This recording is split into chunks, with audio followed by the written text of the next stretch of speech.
Friday, August 6th. It was a sunny day out. George was coming back from work, walking his normal path, minding his own business, unsuspected of anything. He made his way to the bench, sat down, went on his phone like usual. It was a normal day for him.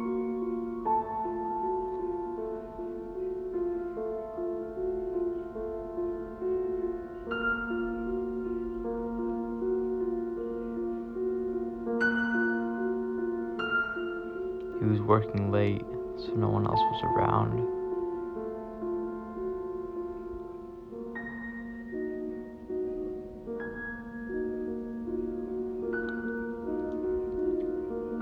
He didn't think much of it at first.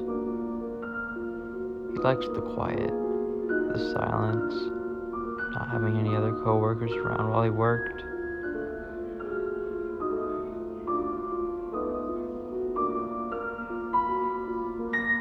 Little did he know, someone was watching from the distance.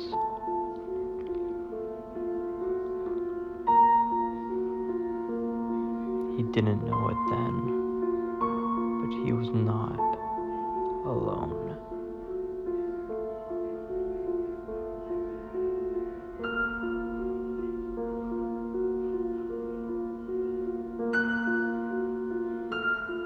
Unsuspected though, he went on with his day. Kept playing on his phone, no idea that someone, something was watching him, not far behind.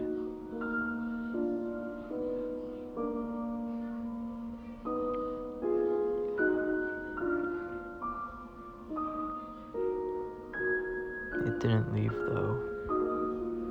Whoever was watching him had a bad intent.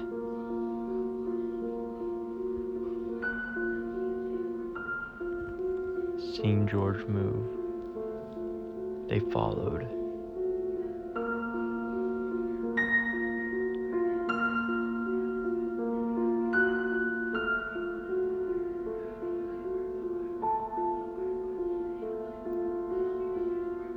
Unsuspected, George kept walking. He had no idea that someone was behind him. It wasn't until he turned the corner where he took his last steps. The killer stabbed him multiple times, then ran off, leaving the murder weapon behind.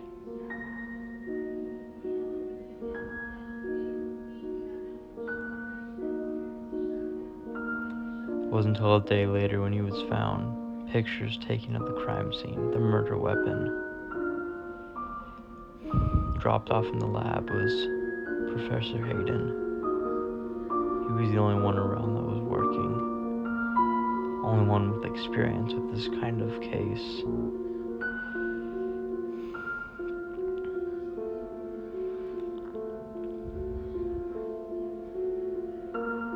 He decided he would start with fingerprints. That's always a good spot to start. Grabbing some tape. He went back to the murder weapon, placed it approximately where he thought the fingerprints would be, and gathered its evidence. He needed to take a closer look though, to be sure.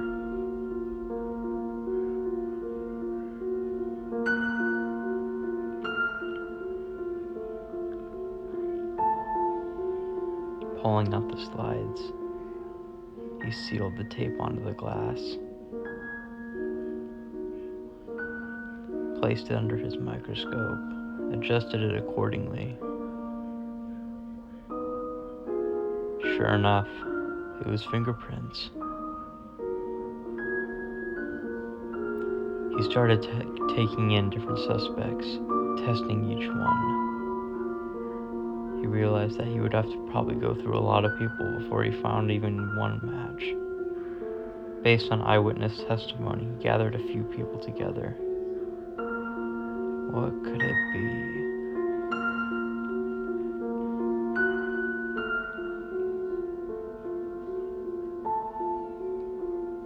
But after suspect after suspect, he kept finding negative matches. Even the ones he thought might have done it. Nothing. Soon, the pile only became larger as more negative people came up. He spent all day just testing fingerprints, only to find nothing.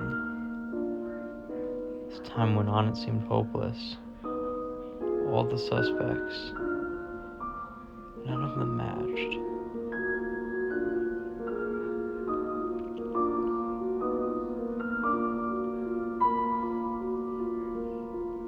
He was beginning to doubt himself.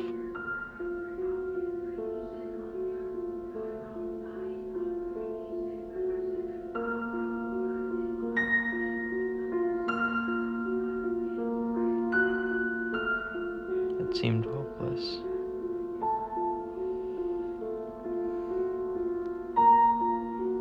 Frustrated, he knew he had to find another idea. He had to find some other way.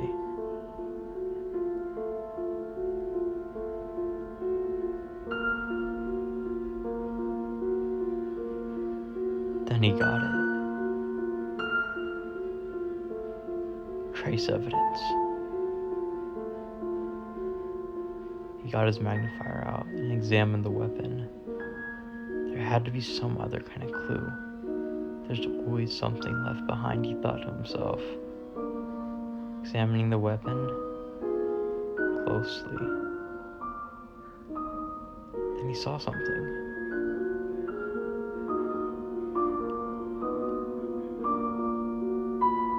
Looked like something was on it.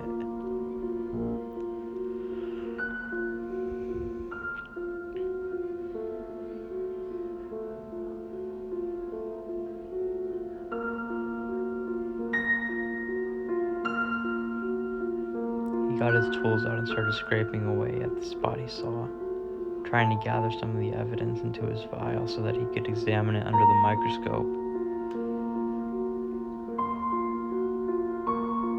He was onto something.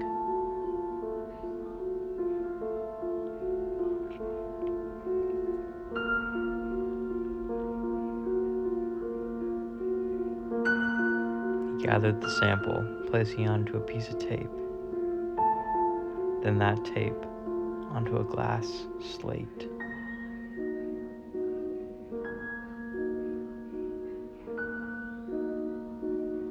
Putting it back under the microscope, he examined it. It looked like some kind of fabric. It wasn't much to go off of, but it was something.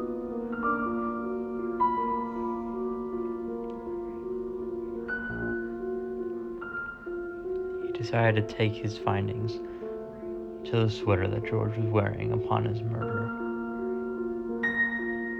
trying to find any trace of anything that could resemble this thing that he found on the weapon. He scraped around for a while but didn't really find anything. But after a little bit of scraping,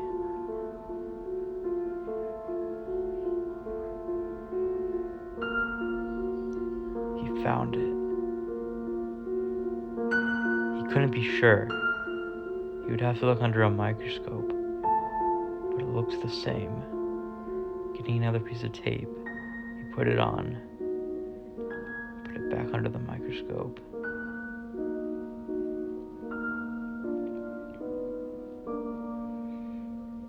He was praying, just please let there be a match.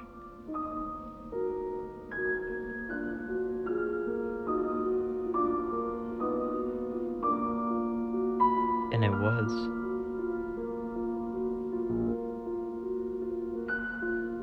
There was one last thing left. The last suspect, Austin.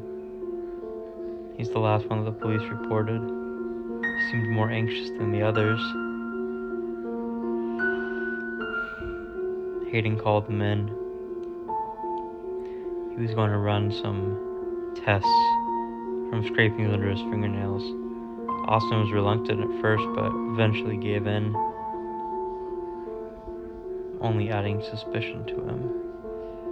Hayden scraped under his nails for any trace evidence he could find. Each one by one.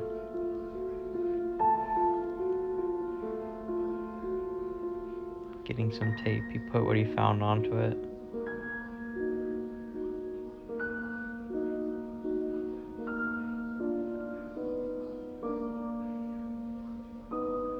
If this was a match, we will have found our murderer, Hayden thought. This would be extraordinary. A breakthrough. Later that day, he took it back under his microscope, checking it.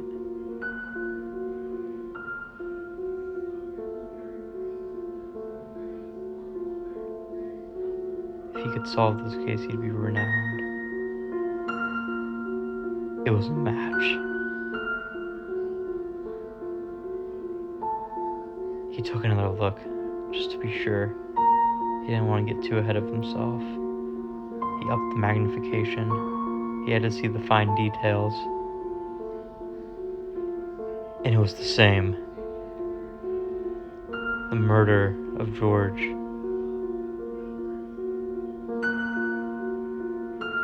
Was solved. Hayden quickly ran back to the police to tell them of his findings. Austin, on the other hand, well, he was probably looking at a long time in jail.